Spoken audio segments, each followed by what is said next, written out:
When I saw Rafael for the first time, I was 12 years old.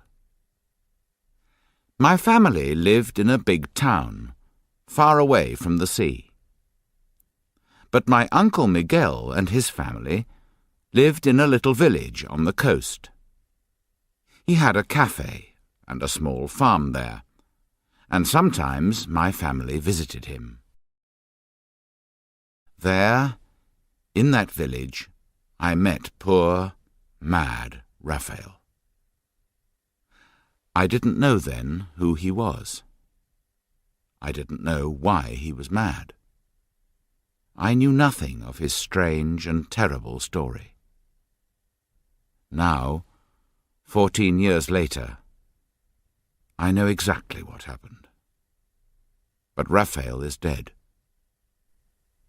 Why should I tell people his terrible secret?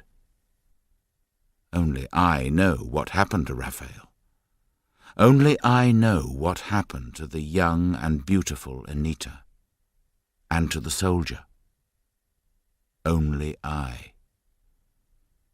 The people in the village told me what they knew.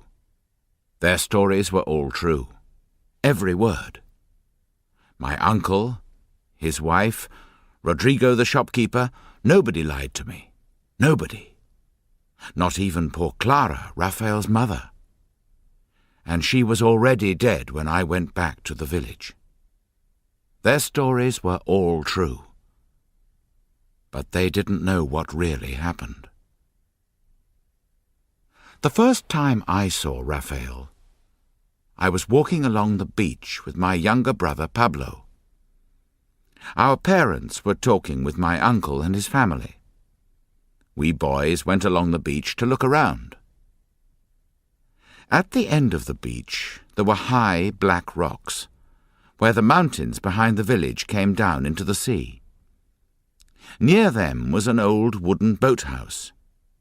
It had no doors. The roof was broken at one end and open to the sky. Inside there was an old wooden fishing boat. My brother and I looked inside. The sand was deep and soft on the floor. Suddenly, in a corner behind the boat, something moved in the shadows. It was a dirty young man with long hair and a beard. He stood up and looked at us. His eyes were open, but empty. He looked at us, but he didn't see us. He was very thin. He put one hand to his neck. I saw something shining under the dark beard. There was something small and bright on a thin fishing line round his neck. He pulled it out to show us. It was a small gold ring in the shape of a fish.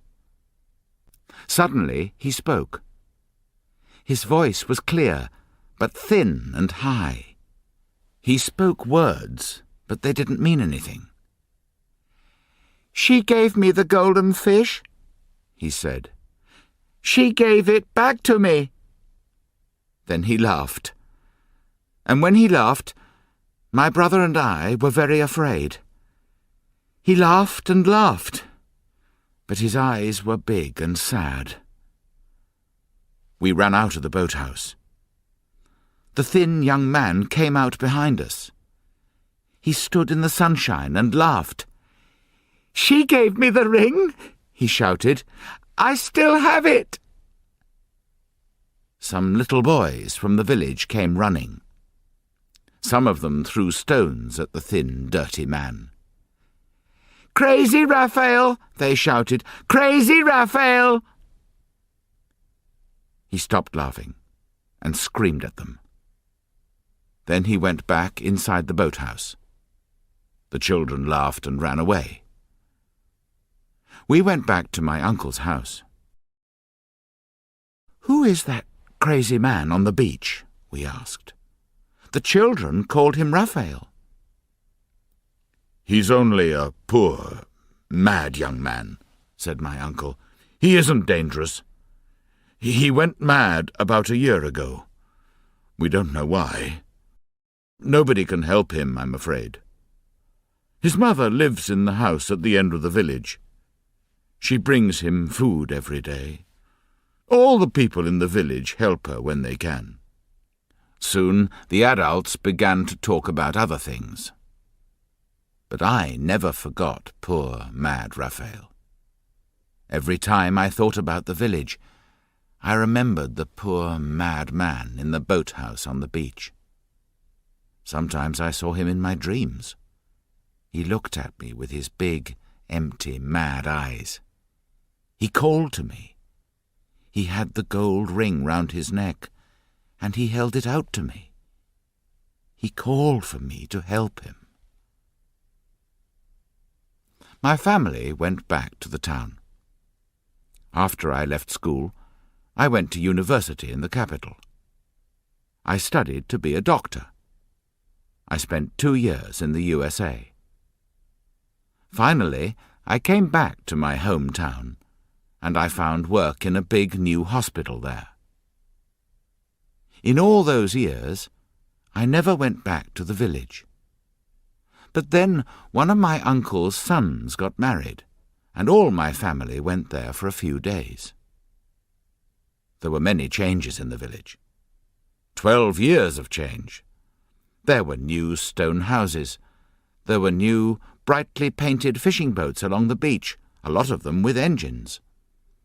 My uncle had a big, clean, new cafe with tables and chairs, and a television in the corner. It was all very different from the village that I saw as a boy. I went down to the beach on my first afternoon in the village. I wanted to see again the place where I first saw Rafael. I couldn't believe it. The old boathouse and the boat were still there. The boat was in pieces now, but the boathouse was bigger and stronger. There was some new wood on the walls and a new roof on it. I walked along the beach and felt the soft sand under my town shoes. There was a man sitting near the old boathouse. He was looking at the sea.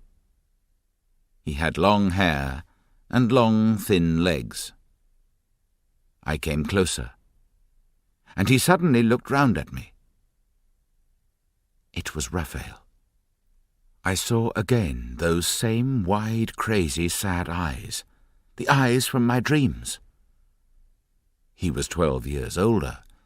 His hair and beard were beginning to go grey, but they weren't as long and dirty as before. His face was very thin, and he looked ill. His clothes were old, but clean. "How are you, Rafael?" I called, smiling. He put his head on one side and looked at me. His mouth opened and he smiled. A thin, brown hand moved up to his neck. "She gave me the golden fish," he said. His voice was flat and empty. He coughed suddenly, a deep, dry cough. Then he looked with sad yellow eyes at the bright, empty sea. I went back across the soft white sand to my uncle's house. I had an idea in my head. I was a doctor now. Perhaps I could find out what was the matter with this poor man. I could give him the best help that modern medicine could give him. I told my uncle what I wanted to do. There are special hospitals now in the capital for people like Rafael. I can take him there. If I can make him well, I will. If not, he can stay in a hospital there. He will have a bed, good food, nurses all the time. It's not good for him to sleep on the beach. He looks ill.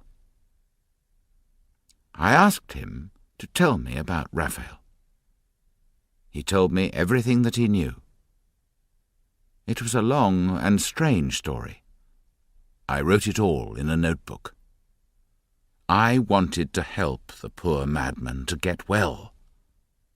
For this, I had to know everything about him. Chapter 2. Rafael's Father and the Sharks. Told by my uncle. Rafael was born in the village, my uncle said. His father was called Manuel, and he was a fisherman. His mother, Clara, is also dead now. She was the sister of my own wife, Rosa. Rafael was their only child. He was a fine boy, never ill, good-looking, healthy and strong. When he was about 8 years old, his father was killed. It was a terrible thing for the young boy. He was there and saw his father die. They were out in their boat, fishing with some other men from the village. I don't know what happened exactly. Something happened to the fishing nets. Perhaps they were caught under the boat. Manuel went into the water to do something with them. Suddenly, a shark attacked him. It was a complete surprise. The other fishermen could do nothing to help him. It was a big white shark. It came up from deep water and bit off one of Manuel's legs, a clean bite above the knee. The other men pulled him into the boat. The blood from his leg ran deep in the bottom of the boat. The men put a shirt round the top of his leg. They tried to stop the blood, but it was impossible. They say that Manuel was calm at first. He felt no pain. He smoked a cigarette, and he talked to little Rafael in the boat next to him. But after a few minutes he went very white. Then he began to feel very cold. The men covered him with their clothes to keep him warm, but he became very weak and sleepy. Suddenly he put his hand on Rafael's head. "Be a good son," he said. His voice was terribly tired. "Help your mother." Then he fell asleep, and in a few minutes his heart stopped. After that, Rafael and his mother Clara lived alone in their house at the end of the village. Manuel's brother Ricardo helped Clara with money. All the people in the village helped her. Manuel was a good man. We always help our people when they need it. In a few years, Rafael was older and started to work. He became a fisherman too. He and his mother were poor, but he could earn enough money for them both. Rafael was a fine boy.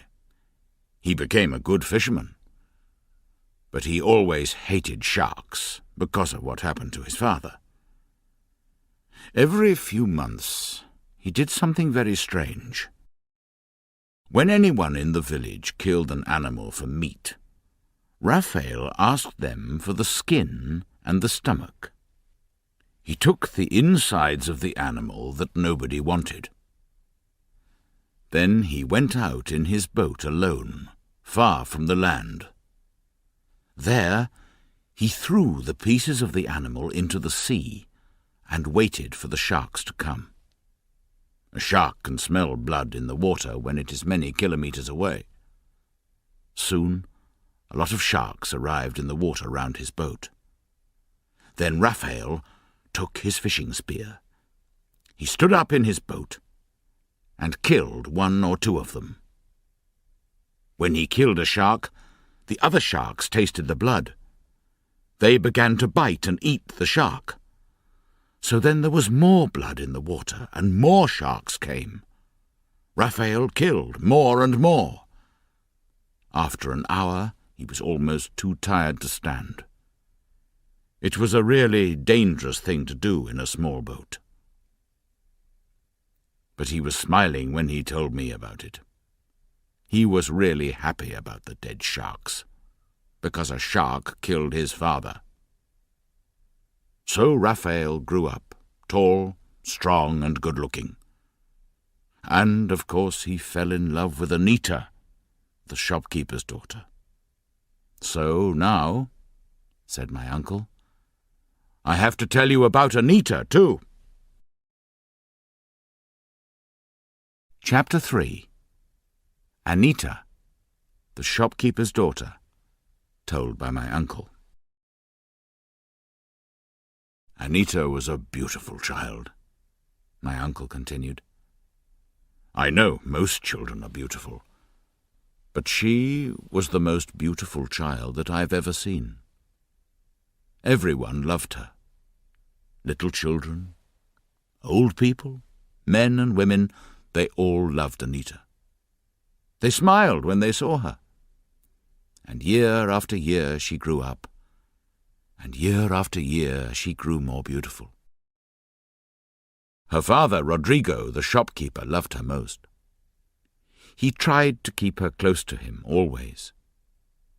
She could never go out and talk with the village boys. But this is a small village.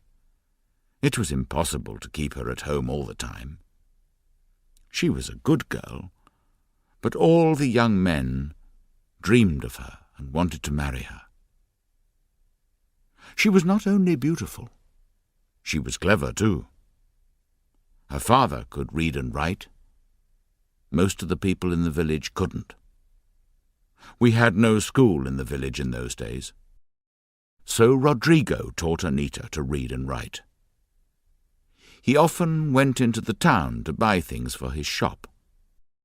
Then he brought back picture magazines and small storybooks for her. Anita was very good at reading and telling stories. She remembered everything that she read. When she was only 9 or 10, she often sat near the house under a tree with a book. There she read or told stories to her little brothers and sisters. Soon the other children of the village came and sat round her. Some of the fishermen, old and young, sat on the beach near the shop too. They liked to listen to little Anita when she told her stories. Of course, Rodrigo had big plans for Anita. He was so proud of her. He wanted her to marry someone rich and important, perhaps a man from the city who was able to help Rodrigo's business. Everyone knew one thing for sure. He didn't want Anita to marry anyone from the village. Rafael loved her very much. They say Anita loved him too. But there was no hope for him. Rodrigo didn't want a poor fisherman to be Anita's husband. Poor Rodrigo. He loved Anita, and he had great hopes for her.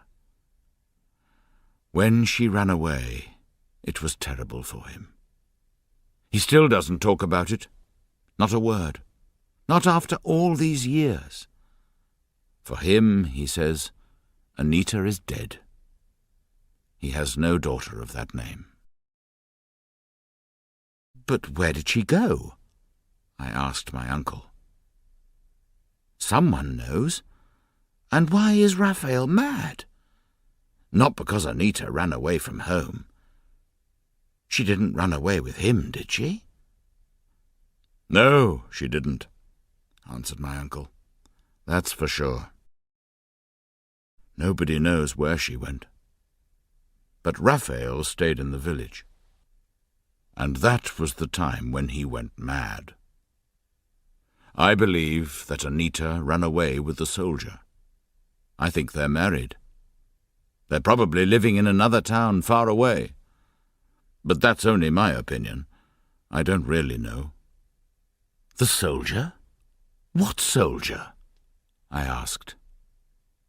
My uncle smiled and looked at his watch.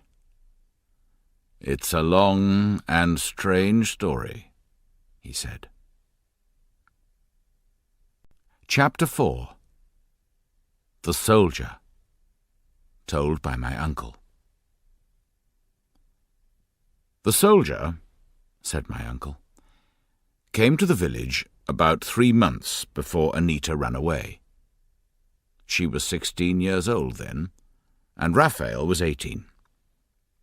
The soldier was a strange man. His real name was Carlos, but everyone called him the soldier. He told us about his life. "I've been a soldier all my life," he told us. "I was in Cuba for 6 years. Then I fought in Africa and many other places. I've seen the world, my friends." He had 1,000 stories, but nobody ever knew where he came from. He was very handsome, with bright eyes and long dark hair. He was a soldier, a sailor, a fisherman, everything. He had a small boat with an engine. That was unusual in those days. He worked for nobody. He went where he wanted to. He did what he wanted to. He bought things and sold things. He could get anything that you wanted for a price. He sailed into our village late one afternoon. He anchored his boat a few meters from the shore and walked up the beach. I never knew what he came for. It was just a small thing that he wanted, probably. First he went to Rodrigo's shop. Then he came to my cafe and sat for an hour and talked. And there he saw Anita, sitting by the corner of the shop. The children were all round her on the ground, and she was telling them a story. He sat outside the cafe and talked for an hour or more about this and that. But his eyes never went far from the little group of children. At last he asked me, "Is that girl your schoolteacher?" I laughed and said, "No, she's just the shopkeeper's daughter. She's only 16. She's not much older than a child." He left the village late in the afternoon, before it got dark. He walked through the water to his boat and climbed in. We watched him start the engine. The boat moved away round the rocks at the end of the beach. Everyone in the village stopped what they were doing. Anita, too, stopped in her story. Everyone watched the strange thing, a boat that went without a sail. Of course, he came back. I told you, no man could ever forget Anita. A week or two later his boat arrived again, and the good-looking stranger went to Rodrigo's shop. He bought a few things and talked with Rodrigo. Then he came to the cafe again. He had a drink and a talk with me. Then he went off again along the coast. Soon he came twice a week, on Thursdays and Sundays. He made friends with the people of the village. He was exciting and amusing. He was different from the people of the village. He was a stranger, but everyone seemed to like him. We listened to the stories about his travels and his life in other countries. He always spent an hour or two at my cafe. He sat and drank with us and told funny stories. Many of the fishermen came to the cafe when he was there. I liked him. The other men did too. He often brought little presents for people. He brought me a little cassette player one day. It was something new for us. We had no electricity in the village then, and we knew very little about the outside world. He showed me how it worked. Then he brought me new batteries for it every 2 weeks. He gave me some cassettes for it, too, of music from the cities, dance music from Latin America and Mexican love songs. "A cafe must have music," he said. "Music for the customers to enjoy." After that I kept the little cassette player on the bar. Every time the soldier came to the cafe, I played some music for him. When the cafe was busy, I played music for the people of the village, too. He brought a paraffin lamp for Rodrigo to put in his shop. It was a very bright light. No house in the village had a light like it. The soldier was becoming very good friends with Rodrigo. Then, early one Monday morning, we heard a terrible noise from Rodrigo's house. He was shouting, his wife was screaming, and the children were all crying. It seems Anita wasn't in the house. Her bed was cold and empty. There was no note from her, not a word. Rodrigo wanted to get the police. "Somebody has stolen my daughter," he said. "Somebody has taken her away in the night, dead or alive." But then they found that her little box was empty. Anita's best clothes and favourite things weren't there. Even her little storybooks were gone. So Rodrigo stopped talking about bringing the police. For a few days he was terribly angry. He spoke wildly and fought with everyone. Nobody could speak to him. Then, suddenly, he seemed to cut her out of his life. He never spoke her name again. He still doesn't talk about her. Only a brave man speaks Anita's name in front of him. We never saw the soldier again. He was here on the Sunday afternoon and evening. He usually was. He spent most of the evening in the cafe listening to the music. Then he left at about 10 o'clock. I watched him go out to his boat. It was dark. There was no moon. But I heard him start his engine and go off to the west. And the next morning Anita was gone. And we never saw her or the soldier again. So I, and most people in the village, believe that she ran away with the soldier. Nobody knows how they did it. We never saw him talk to her for a minute in the village. I think he waited for her in his boat along the coast, and she went to him in the middle of the night. Most of us believe they are living together somewhere, maybe with their own children now. But why did Rafael go mad? I asked my uncle. Who knows? He replied. Perhaps he went mad because he loved Anita. Then she ran away with a soldier. Who can say? He did love the girl very much. I knew it, and his mother did too. But marriage was impossible because Rafael was a poor, fatherless fisherman.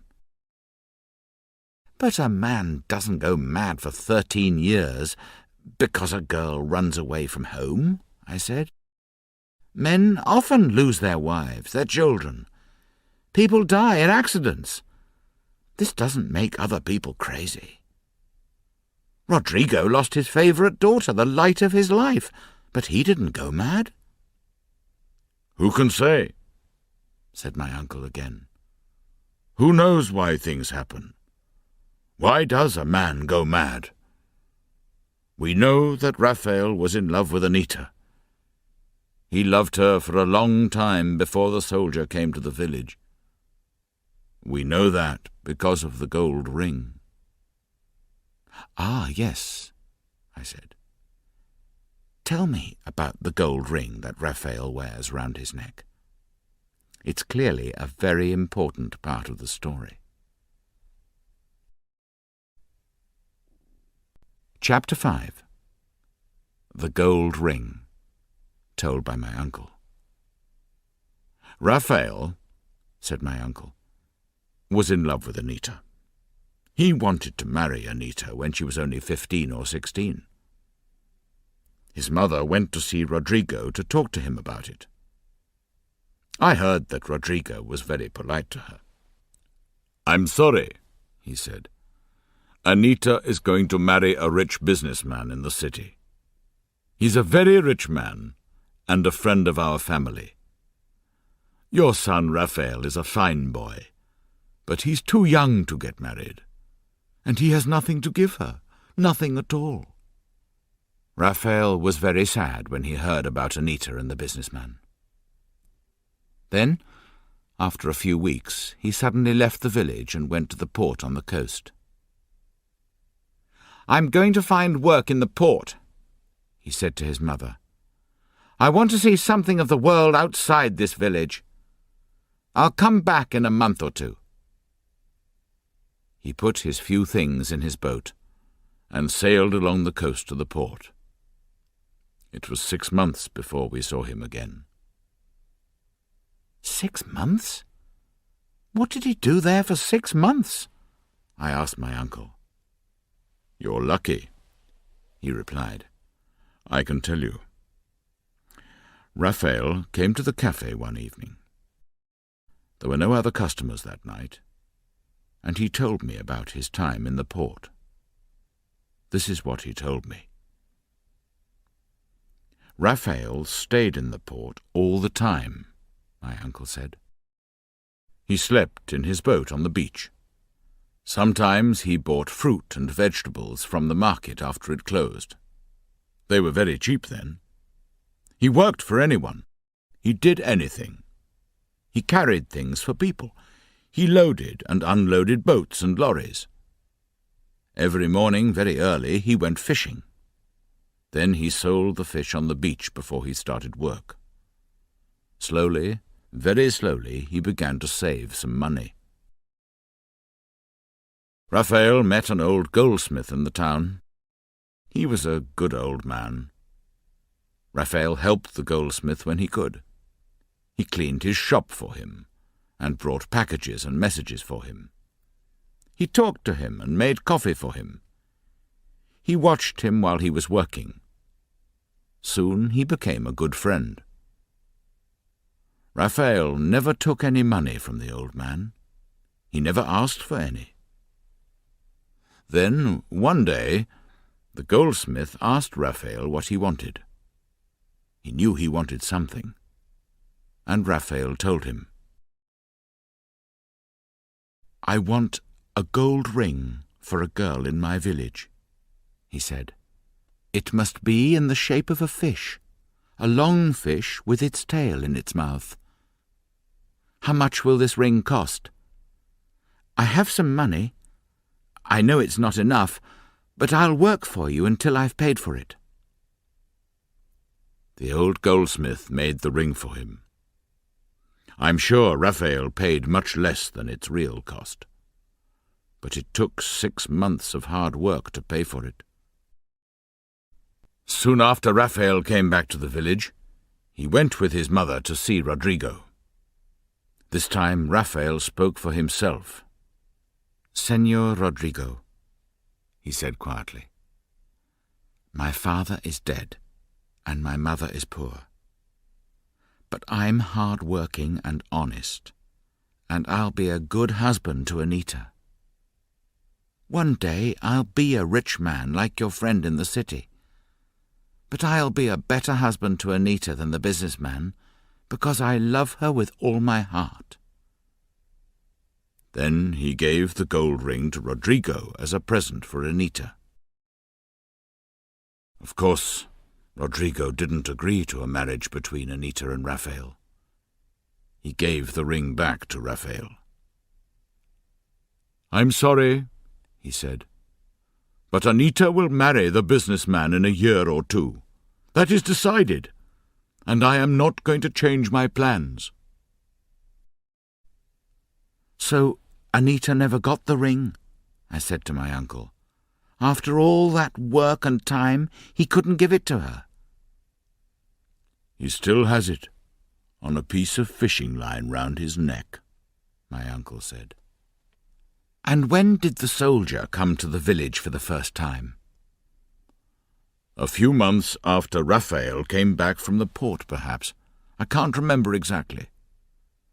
"But Rafael wasn't mad at that time?" "Oh, no, not at all. In fact, he seemed very happy." "Tell me about the time when he went mad. Was it the same time exactly when Anita went away with the soldier, or later?" "It's difficult to remember. A lot of things happened at that time." "What do you mean? What kind of things happened?" "Oh, little things, strange things. Santiago's old donkey disappeared." "What do you mean, it disappeared?" "It did. It went. It disappeared. One day it was in the field behind his house. The next day it wasn't there. Perhaps Anita stole it to ride on. But everyone knew Santiago's donkey. It was too old and weak to walk 100 meters. It couldn't carry a girl. What other strange things happened? I remember that on that last night, Rafael danced. Danced? Yes. He danced for hours, alone, here, in the cafe. He never danced before, not in the cafe or anywhere. Or I never saw him dance. And of course he never danced again, because he went crazy. But I must start at the beginning. Chapter 6. The Night When Rafael Danced. Told by my uncle. It was a Sunday, said my uncle. The soldier arrived in his boat in the early afternoon, when everything was quiet. He lowered his anchor a few meters from the shore as usual, and walked up the sand to the houses. He never pulled his boat up onto the beach. It was a heavy boat, and he didn't want to break the engine. He always left it in about 1 meter of water. That day he came first to the cafe. He sat and talked with me and some of the men. We all sat outside the cafe and listened to his stories. Then, later in the afternoon, he went to Rodrigo's shop and bought a few things. He had a big can of paraffin in the boat for Rodrigo's new lamp. I saw him give it to him. The soldier and Rodrigo sat and talked and drank coffee outside the shop for about an hour. When it got dark, he went with Rodrigo into the house behind the shop. I could see the bright light from the lamp through the window. Then the soldier had a meal with Rodrigo. After the meal, he came back to the cafe and sat with me and some of the fishermen. It was very dark, and we sat inside. The soldier seemed very happy. He told us a lot of funny stories about his life as a soldier. Then, at about 9 o'clock, Rafael came into the cafe. We were surprised to see him, because Rafael didn't spend a lot of time at the cafe, and he never came into the cafe when the soldier was there. That night he was wearing his best clothes. Usually he wore his old clothes, even in the cafe. He was wearing his best shirt and trousers. His face and hands were very clean, and his hair was still wet and shiny from washing. I asked myself, is he trying to show the soldier that he is not just a poor fisherman? The soldier knew Rafael. He knew that he wanted to marry Anita. Everyone in the village talked about it. Rafael knew that the soldier was also interested in her. Everyone in the village talked about that too. But nobody knew the secret game that the soldier was playing. Rafael and the soldier didn't speak. The cafe was quiet. Nobody spoke. Suddenly, the soldier took a cassette from his pocket. "Let's have some music," he said, giving me the cassette. I took it and put it into the player. I remember it was a love song. It was sung by a girl with a soft and beautiful voice. We all sat and listened to it. Rafael smiled and listened too. When the cassette ended, I put another cassette in the player. But the soldier stood up. "It's getting late," he said. "I must go." He went out into the dark night. It was about 10 o'clock, I think, his usual time. A few minutes later, we heard the noise when he started the engine of his boat. Then the sound of the engine went slowly along the coast. Soon everything was quiet again. We could hear only the sea and the music. The girl on the cassette was singing another love song. It was a sad song, slow but strong.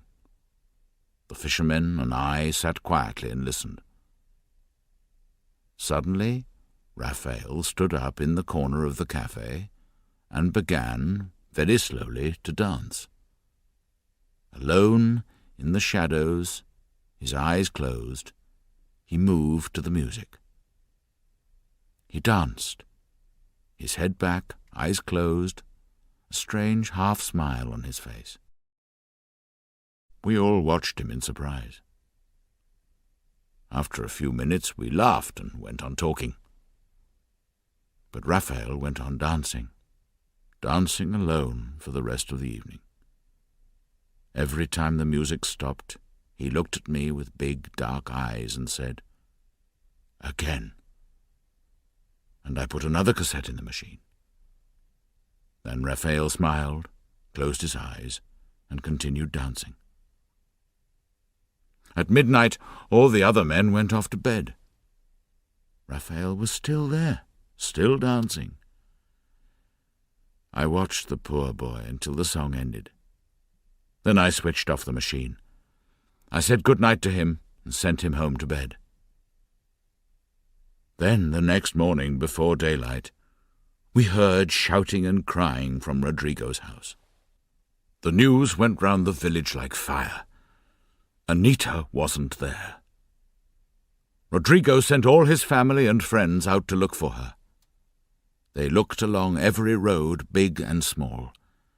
They looked in the fields and along the beach, in the rocks, everywhere. Later, Rafael came out of his house with his mother. I told them about Anita, and they were very surprised.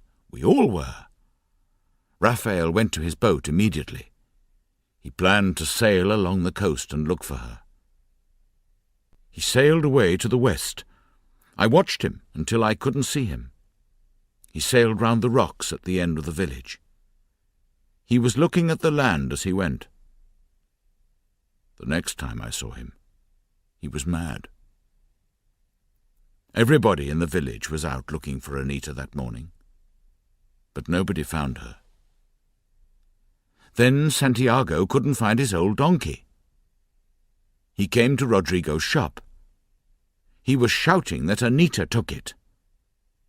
Rodrigo was very angry. He wanted to hit Santiago and knock him down. I thought he wanted to kill the old man. Some friends of Santiago took him away quickly. After that, he said nothing more about the donkey. Then, early in the afternoon, some of the fishermen found Rafael. He was about a kilometre west of the village, in a quiet place near the high rocks. His boat wasn't far from the shore, and Rafael was lying in the bottom of it. He was wet and dirty. He was looking up at the sky and laughing, and he was completely mad. They brought him and the boat back to the village. His mother and I washed him and gave him some water. We put him to bed. But he lay and made noises all night. He screamed and fought. He was like a mad animal.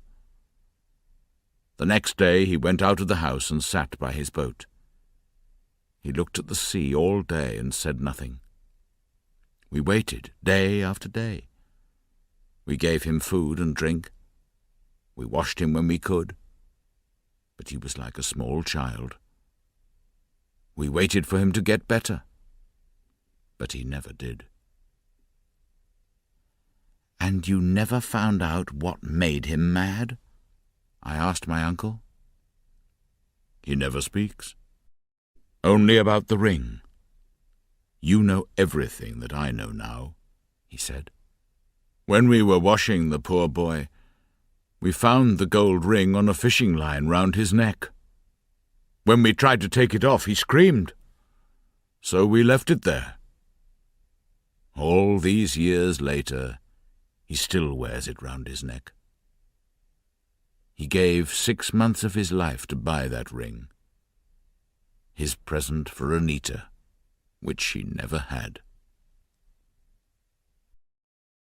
Chapter 7. 2 Visits.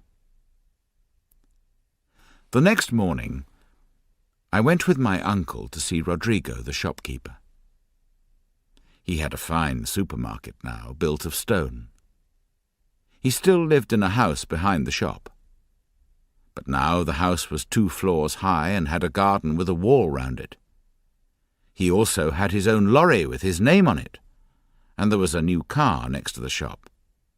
It was clear that Rodrigo had plenty of money now. Inside the supermarket there were all kinds of tins and packets. There were boxes of fresh fruit and vegetables outside the door. It was the biggest shop in the village, and it seemed to sell everything. Rodrigo was a big, heavy man. He was about 50 years old, and he wore a fine white suit and a white hat. When we arrived, he was unloading boxes of tins from the lorry.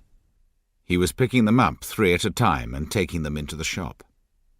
He was big and fat, but he was still a very strong man. He was polite and friendly to my uncle and me.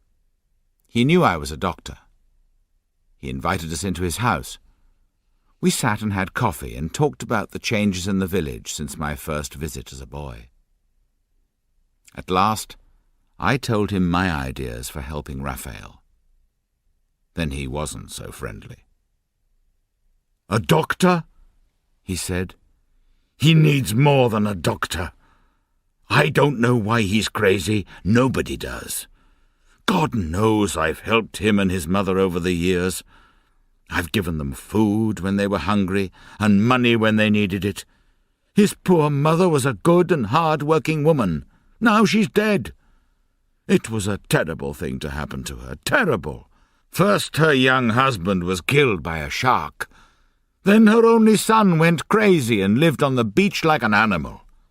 Some people say that love made him mad. But you're an intelligent man, Doctor. You've studied at university. Does a young man of 18 years go mad for love of a girl? A strong young man in good health? It's a stupid idea. I believe he wasn't in good health. I think he was ill. I don't know the problem exactly. You're the doctor. Help him. Make him better if you can. But look for the facts. Don't listen to people's silly stories." "So you don't think that your daughter Anita was the reason for his madness?" I asked. Rodrigo didn't look at us. He looked at the wall for a long time. "I don't have a daughter called Anita," he said at last. "I had one many years ago, but she's dead." After that he said nothing more about Rafael or Anita. Soon we thanked him and left. Later that morning, a man came to my uncle's house. He was small and thin. He stood at the back door with his hat in his hands. When my uncle saw him, he brought him inside. He found a chair for him and gave him a drink. "This is Luis Valdez," he said to me. "He's a farmer. He has a farm just outside the village to the east." We sat and talked about farms and the weather. Then the man began to ask me about Rafael. "Is it true, the story that I hear?" he asked. "Are you trying to save Rafael, the poor crazy boy?" "I'm a doctor," I answered, "and yes, I'm interested in Rafael. I'm trying to find out why he went mad. Perhaps I can make him better, perhaps not." "My wife asked me to talk to you," he said. "She's Marta, Rodrigo's second daughter, and Anita's younger sister. She says she wants to talk to you about Anita and Rafael, but it must be a secret. She knows things that even her father Rodrigo doesn't know. She wants to help Rafael, but she doesn't want to make her father angry or unhappy after all these years." "Her secrets will be safe with me," I said. I don't want to make the people in the village unhappy. I only want to help Rafael. If she knows anything about Rafael, I'll be happy to talk to her."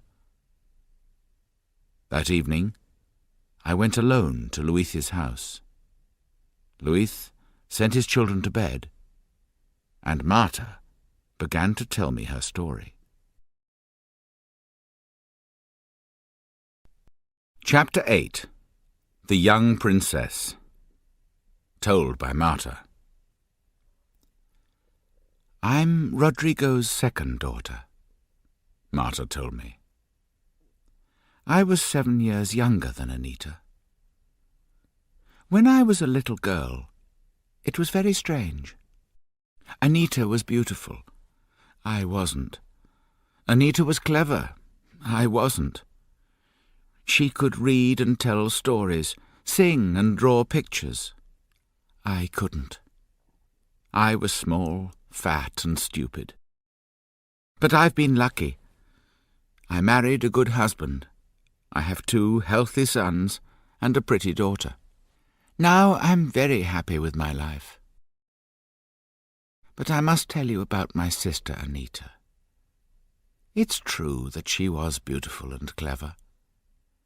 But I'm sorry to say she wasn't a very good child. Not very nice. Our parents gave her everything she wanted.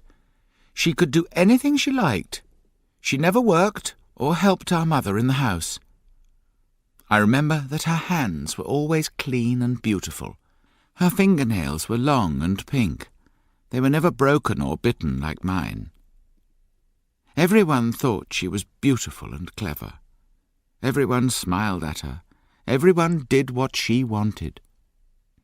She became proud and lazy. I remember she told us stories sitting near the house. But her voice was very loud and clear, and all the people near us could hear her clever words. She often sang to herself in the house, but she sang only when there were people outside to hear her. I'm sorry, this isn't important, really. But she did other things, worse things. We slept in a small room at the back of the old house. I was only 8 or 9 years old then.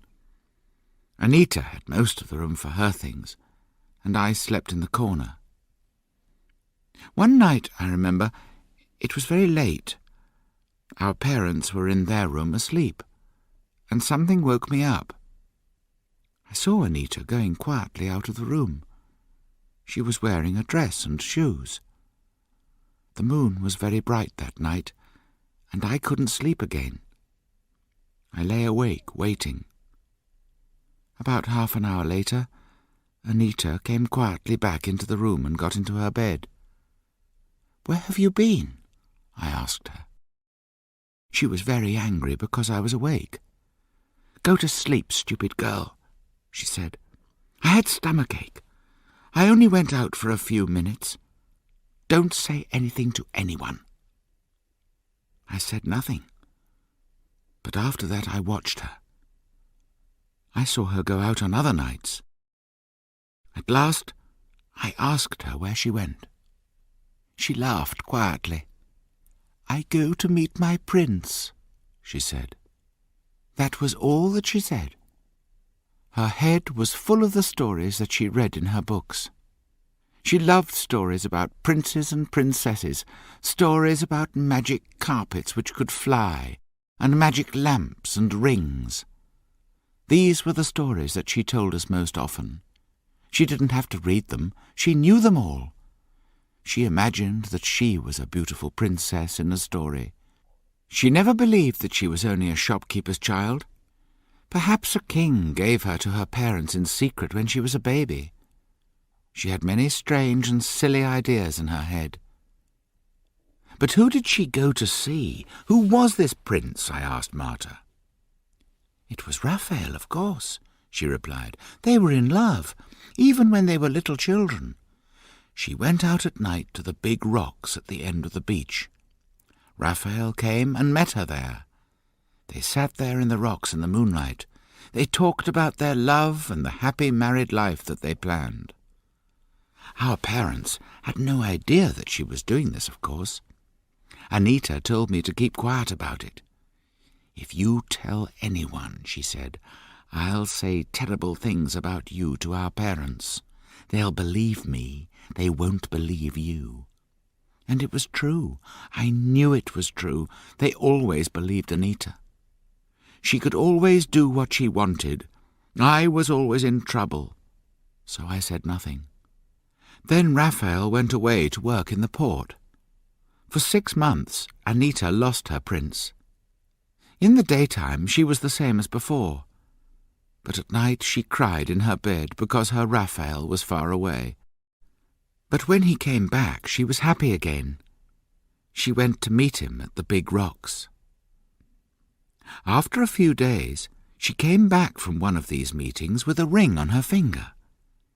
She showed it to me in the moonlight in our room. It was the gold ring in the shape of a fish. She was very proud of it. She wore it on her finger when she went to meet Rafael. At other times, she kept it under the carpet in our room. Marta stopped and drank from a glass of water. I didn't know what to say. This wasn't the same Anita that my uncle described to me. "Do you know what happened to Anita?" I asked. "Do you know where she went that night, the night she went away?" Marta thought for a few long seconds. "I can remember what I saw, and I can remember what I heard," she said. "I remember all that exactly. I shall never forget it. But I'm still not sure what happened."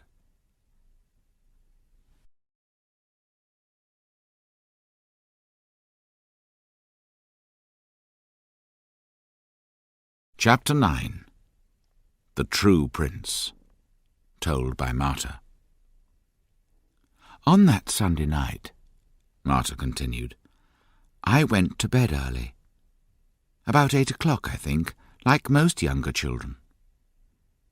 My father was in the living room. He was talking to the soldier. The soldier stayed for a meal that evening. I could hear their voices through the walls. They had the new paraffin lamp in there with them, I remember. It made a bright light in that room. Anita was in our room too. Father sent her to bed because the soldier was there. She was lying on her bed and reading by the light of a small oil lamp. She was listening to the talk in the living room too. I remember that we could hear the soldier's deep voice very clearly through the thin walls. I think I fell asleep. When I woke up, it was later, but not very late. The bright light from the lamp was still shining under the door of the living room. My parents were in there talking quietly, but the soldier wasn't there with them. Anita was taking things out of her box and putting them in a bag. I sat up and spoke to her. She told me to be quiet. She continued taking her best dresses out of the box and putting them in the bag. I asked her what she was doing. "I'm going to meet my true love, my true prince," she said. "I'm going away with him." She laughed and sang quietly. "The girl with the magic ring will always know her true love." She told me to say nothing. Then she went very quietly to the back door and went out into the dark night. Her hand quietly pulled the door closed behind her. On her middle finger she wore the gold ring shaped like a fish. I went to the window and looked out. I was terribly afraid. I knew Anita was a silly child, but this was very, very wrong. If Father finds out, he'll kill her, I thought. He gets angry very quickly, and he's very strong. But I was afraid of Anita too. So I stood there looking out of the window. I cried quietly. There was no moon, and it was very dark. I heard music playing in the cafe along the beach. It was a nice song, a slow song. I listened to the music and the soft sound of the waves on the beach. Soon I felt a little better. After a long time, I started to feel cold, so I went back to my bed and fell asleep. I woke up again much later. The house was dark and quiet. My parents were asleep. Nobody was talking anywhere in the house. Anita's bed was still empty. I went to the window again. The moon was up, and I could see the houses along the beach. There was still a light in the cafe and music playing. I went back to bed. I cried until I fell asleep. I hoped that it was all a bad dream. When I woke again, the first grey light of the new day was in the room. Anita's bed was still empty. I lay in bed with my eyes closed until my mother came to wake us. When she found Anita's empty bed, she started to shout and scream. Then I opened my eyes. I soon started to cry too. I never told them where she went, or what she said. There was terrible shouting and crying in our house that day. But we never saw Anita again. "So you think she went to see Rafael that night?" I said slowly. "Oh, no," said Marta. "I think she went to meet the soldier, Carlos. That's why she called him her true prince. He was like someone in a story, you see. First, the beautiful princess falls in love with a poor fisherman. Then either he turns into a handsome prince, or a real prince comes along and takes her away to his palace. I'm afraid Anita was quite a silly girl, really. She lived the stories in her head. After the soldier came to the village, she started to meet him at night. She went to the same place in the rocks, but she was meeting the soldier, not Rafael. She went there many times. Then, that night, she didn't come back. She went away with him in his boat. In those days, perhaps, a boat with an engine was like a magic carpet. But she was wearing the gold ring when she went, I said.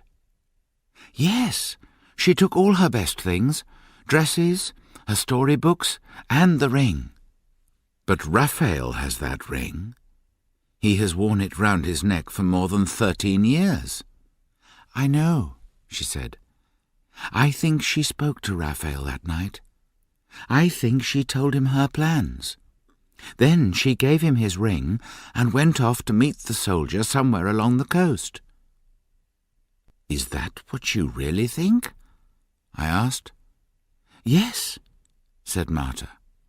She said goodbye to Rafael and gave him his ring. Then she went to meet the soldier. That's what made Rafael mad.